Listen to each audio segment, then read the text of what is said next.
Hi everybody! So today I am going to be talking about the villains tag. So I was tagged by the Lawn Gnome, my friend, here on YouTube, and he did all of his answers with Disney movies. And to be honest, a lot of my answers would have been the same as his, and so I just wanted to shake it up, and so I just did all movies, and so that you know some of my favorites. Maybe I don't talk about as much as the animated films. So let's get started. So the first question in the tag is Maleficent, a classic which there is an overwhelming sense of evil or doom. And I immediately thought of the Harry Potter movies, and it's hard to pick kind of one, but I really do think that Prisoner of Azkaban is the first one that you just get this overwhelming feeling of Voldemort's power, and the Dementors are just an overwhelming sense of doom throughout the film. Next question is The Evil Queen, Snow White, a classic where the villain tricks the hero. And my answer to that is The Chronicles of Narnia, The Lion Witch, and the Wardrobe. Edmund, who gets enticed by the White Witch by her offerings of power and her inflating his vanity and his ego.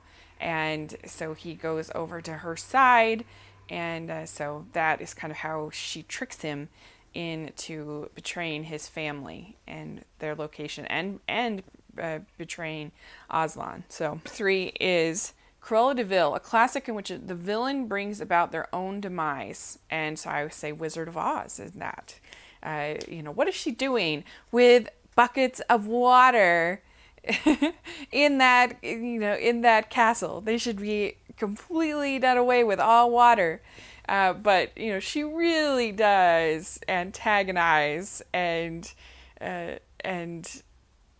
cause more trouble than is probably worth with Dorothy, because of the red slippers, which she wants, of course. 4 is Ursula, a classic that left you speechless. And so I would pick Star Wars. There you go. I think Vader is an amazing villain. He's so intimidating and strong, and yet there's this backstory to him as far as the Jedi. From the very beginning, that he has this fondness, the old archaic traditions of the Jedi, and so that makes him interesting. So the next one is Captain Hook, a classic in which you can't take the villain seriously. And so I would say that a lot of the Batman movies I would put in that camp. That I don't know if you'd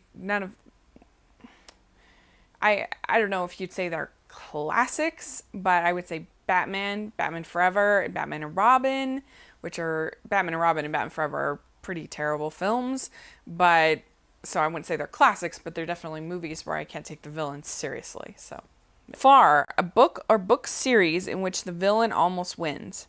The one that I thought of first, I thought of 2 that are pretty different, but I think both classify in this, is I would say in Die Hard, that's one of the things that makes it really work, is the Hans Gruber character. Like, he's smarter probably than Bruce Willis, and he is somebody that almost wins, and but Bruce Willis just keeps pushing and The other one I thought of is the Miranda Priestley in The Devil Wears Prada, because she actually does kind of win.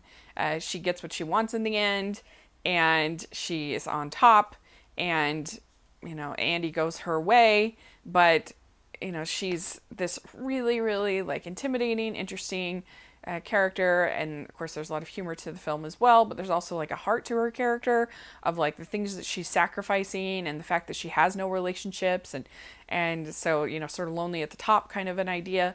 And so it's I think a very underrated film, and an amazing performance by Meryl Streep. One of Hades, a series in which you can't help but love the villain.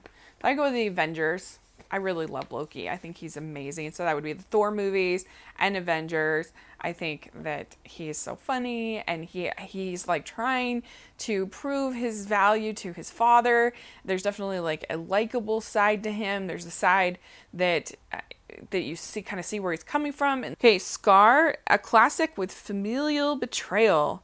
Thought of is a movie called Shadow of a Doubt, which is one of the underrated Hitchcock films, and in it Joseph Cotton plays this beloved uncle of this girl. She's even like nicknamed after him. She goes by the name Charlie, and it turns out that he may not be all he's cracked up to be, and she starts to sort of realize it when she's there's this. So I think that that's one of the best examples I can think of like a family member that is like starts out being like beloved and then kind of going from there.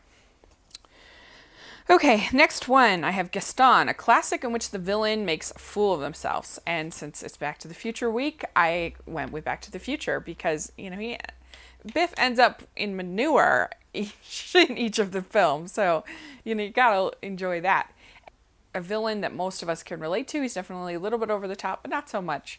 But yeah, when he gets his comeuppance in the manure, it is always a pretty good moment in the series. Okay, the last one is Hans, a Disney film with a villain you didn't see coming.